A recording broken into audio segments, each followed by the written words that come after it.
Sa nakaraang episode, ang bida nating si Cry ay isang low-key na overpowered na bayani at siya ay ang leader ng pinakamalakas na squad na tinitingala ng karamihan. Lahat ng mga adventurer sa lugar ay gustong makapasok sa squad nila subalit suntok sa buwan sa kung sino ang magtatangkang pumasok dito.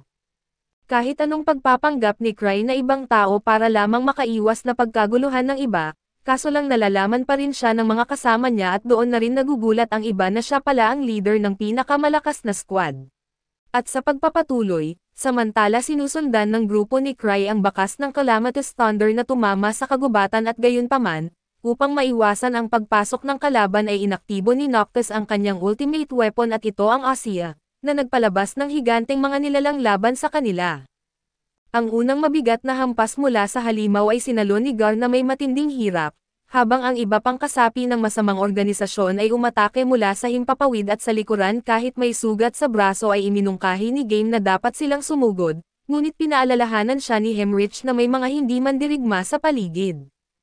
Kung sila'y magpalabis sa laban ay maaaring magresulta ito ng mga casualty dahil sa nagaganap na sagupaan, samantala ay dahan-dahan na pinuputol ni Flick ang kanyang tali at tumugon ang association sa mga atake mula sa himpapawid gamit ang mahika at mga palaso, ngunit sa ngayon ay matagumpay na naiwasan ng Akashian ang mga ito. Gumamit ito ng spell laban kay Sven at nagawa niyang masugatan ang braso ng leader ng Obsidian Cross, gayunpaman ay iniutos ni Sven sa lahat na magpatuloy sa pag-atake dahil kaya niyang pagalingin ang sarili. Biglang dumating si Liz Smart sa larangan ng labanan at sa kanyang nakamamanghang bilis, diretsahan niyang tinamaan ang Akashian at ang kanyang airborne mount. Sa pagdating ng mga reinforcements mula sa mill ay nagdiwang ang mga kasalukuyang hunters at nagkaroon ng kumpiyansa upang ipagpatuloy ang laban. Sa gitna ng kaguluhan ay napansin ni Cry at Tino na biglang naglaho si Liz at nararamdaman nito ang presensya ng ilang nabubuhay na nilalang sa paligid, at natanto niya na napansin din sila ng mga ito. Tinanong niya ang Rogue kung ano ang dapat gawin at ang mga kasapi ng Acacia Tower ay nagtatago malapit kaso dahil hindi ito alam ni Cry, sinabi niyang huwag pansinin ang mga senyales ng buhay sa paligid at iniisip na mga hayop lang ito sa kagubatan. Sa puntong iyon ay nakahinga ng maluwag si Flick nang makita niyang hindi pinansin ng mill ang kanilang presensya, ngunit hindi niya maunawaan kung bakit piniling huwag pansinin ng leader ng Strag ang mga ito. Sa kalaunan ay nawala ang enhancement na gamit ni Cry sa kanyang mga mata kaya't inatasan niya si Tino na pamumunuan ang daan. Proud na inakay ng babae ang grupo habang si Cry ay sumusunod sa likuran niya at sa gitna ng bagyo. Napaisip si Talia na kahit gaano pa kahusay ang plano ay may palaging may hindi inaasahang mga pangyayari na pumipilit sa mga tao na gumawa ng bagong desisyon, bukod pa rito ay paulit-ulit niyang nararanasan ang subordinate ng kanyang mga disciple lalo na't kaharap nila ang pinakamasamang kalaban para sa mga malas eaters. Habang nagaganap ito ay nilipol ni Liz ang isa pang halimaw ng ganitong uri at tinanong kung bakit nahihirapan ang mga tao sa pakikibaka laban sa napakahinang mga nilalang. Sa pagtatangkang maunawaan ang nangyayari ay tinanong ni Citric kung ano ang ginagawa ng kanyang kapatid doon.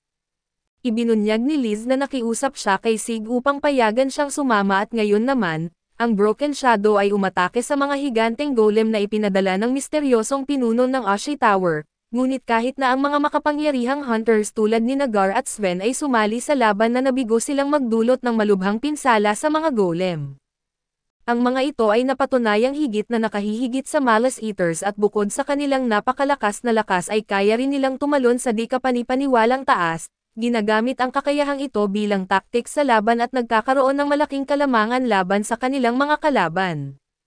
Isa sa mga halimaw na tinaguri ang Sten Monster ay tumalon ng napakataas at sa sobrang taas. Sinabi ni Anger na halos hindi ito kapanipaniwala at napapatango si Liz at sumang-ayon dahil tila pareho ang taas ng halimaw sa tuktok ng kalangitan, tila ginamit ng Acacia Tower si Cry bilang modelo sa paggawa ng mga halimaw na ito. Kung hindi pa iyon sapat ay napansin ng Broken Shadow ang bagong diskarte ng mga golem, biglang naglabas ang isa ng kanyan mula sa bahagi ng braso nito at bahagyang nasugatan ang dalaga. Napagtanto niyang hindi magiging maganda ang kanyang kalagayan sa laban na ito kaya't siya ay umatras. Sa puntong iyon ay tinanong ni Sig si C3 kung may mga lihim ba siyang itinatago na makatutulong at sinuri ng alchemist ang sitwasyon. Sinabi niyang isang positibong aspeto ng mga halimaw ay wala silang kakayahang gumamit ng area attacks, dahil alam niyang hindi magaling si Liz sa pagharap sa ganoong uri ng kasanayan. Gayunpaman dahil ang mga golem ay sobrang tibay at nakatuon si Liz sa bilis at posibleng hindi niya mabutas ang kanilang armor, kaya't iminungkahi niyang ang paraan ay mapapatagal ang laban hanggang sa maubos ang mana ng mga golem. Subalit biglang dumating si Liz sa tabi ng kanyang kapatid at sinabing uubusin niya ang mga halimaw bago pa mangyari iyon.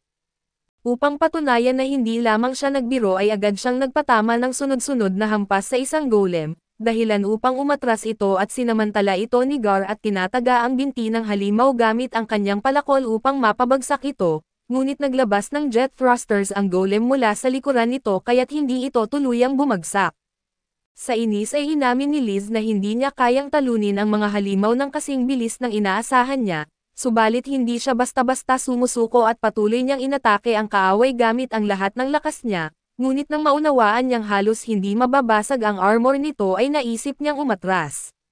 Sa sandaling iyon ay dumating si Cry kasama si Tino na labis na ikinagulat ng lahat at lalo na ni Gaines na hindi pamilyar sa mill. Inamin ni Liz na gusto niyang sirain ang halimaw bago pa dumating ang kanyang master, ngunit napakahirap talagang gawin ito. Biglang lumipad ang golem gamit ang mga propulsion nito at napansin ni Gar na papunta ito kay Cry kaya't sumigaw siya upang magbigay babala, maging si Tino ay sinubukan na itulak si Cry upang mailalayo siya sa panganib ngunit ngumiti lang si Cry na tila walang pakialam, na parang lamok lang ang papalapit sa kanya. Ang nakakagulat na pagpapakita ng emosyonal na kontrol ay nagdulot ng pagkahanga sa lahat ng kasapi ng association. Nang tuluyang lumapit si Cry biglang itinapon ang golem pabalik ng buong lakas at tumama ito sa bundok at tumigil sa paggana at matapos ang laban, inutusan ni Liz Smart ang mga estudyante na pigilan ang pag-aalala at suportahan si Cry. Sa madaling araw ay dumating ang mga tauhan mula sa Ashi Tower upang makipagpulong kay Sven. Gusto ni Gar malaman kung ano talaga ang ginawa ni Cry sa golem ngunit ang sagot ni Cry ay simpleng sinabi niyang lumipad lang ito palayo at sa pagkalito, nagpasya si Gar na huwag na lang itong bigyang pansin dahil may mas mahalagang mga bagay na kailangang asikasuhin. Halimbawa tinignan ng association ang mga dokumento at materyales ng mga kalaban at ang natitirang inspection ay ibibigay sa Relic Research Institute at sa mga Order of Knights na malapit. Pinasalamatan ni C3 si Cry dahil sa kanyang pagdating na may dalang reinforcements lalo na't mas malakas ang mga kalaban kaysa sa inaasahan. Gayunpaman lumabas na si Liz ang kusang umalis at dumating sa laban ng walang pahintulot at piniling huwag na itong pansinin ng leader pagkatapos ng labanan, tumanggap si Liz ng masahe mula sa kanyang estudyante sa loob ng tent upang maiwasan ang pagkapagod sa digmaan. Nang malaman ni Cry na ang Acacia Tower ay isang uri ng Mage Association at inalok niya ng tulong si C3, ngunit sinabi ng alchemist na mas gugustuhin niyang tapusin muna ang mga tungkulin niya ng mag-isa at samantala, pagbalik mula sa labanan ay inuulat ng mga tauhan ng Ashi Tower sa kanilang master na si Sofia ay nakapasok sa Thousand Tricks Clan. Nangamba ang kanilang leader na baka malantad ang dalaga at naalala ni Noctis kung paanong madaling natukoy ni Cry ang mga anomalya sa White Wolf's Nest at nalaman ang kanilang base, at pinayagang makatakas ang mga kasapi ng Acacia Tower at dahil sa lahat ng nangyari, binigyang diin ni Cocker na ang pagsubok na makipagsabayan kay Cry Andre ay isang kalokohan. Sinabi niyang dapat na nilang iwanan na agad ang Zuya at kung ipagpapatuloy nila ang kanilang paghahanap para sa katotohanan, tiyak na darating ang tamang pagkakataon para makabalik at sa huli ay inutusan ni Master Magus na tawagin pabalik si Sofia. Samantala si Sofia ay nasa isang misyon upang hanapin ang slime ni C3 at sa association naman ay hindi na matiis ni Gar ang pinaliligoy na mga salita ni Cry, matapang na idinidiin na wala siyang alam sa mga nangyayari at sa kabila nito ay naniniwala si Adrian na ang pagkahumaling ng Thousand Tricks Clan sa mga sikreto ay sobra na, kahit pa mas malawak ang intelligence network nito kaysa sa gobyerno. Gayunpaman ay itinuturing ng estado na ang mga eksperimento ni Cocker ay mga malubhang krimen kaya't sinabi nila na dapat makipagtulungan si Cry bilang isang responsableng mamamayan. Bilang tugon sinabi ni Cry na kausapin na lamang si C3 dahil lahat ay iniwan na niya sa kanyang mga kamay at napatahimik ni Cry si Adrian sa kanyang pahayag.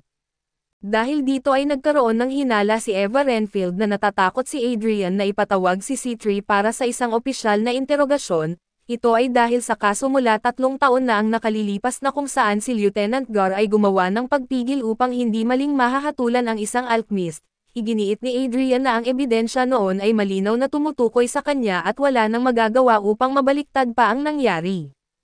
Samantala ay naalala ni Kana ang mass prison break incident sa South Historia at napagtanto niyang ang mga kriminal na nakatakas ay patuloy pa ring malaya. Sa huli ay sinabi ni Gar na absurdo ang akusasyon at dahil si C3 ay hindi kailanman masangkot sa ganoong klaseng gawain.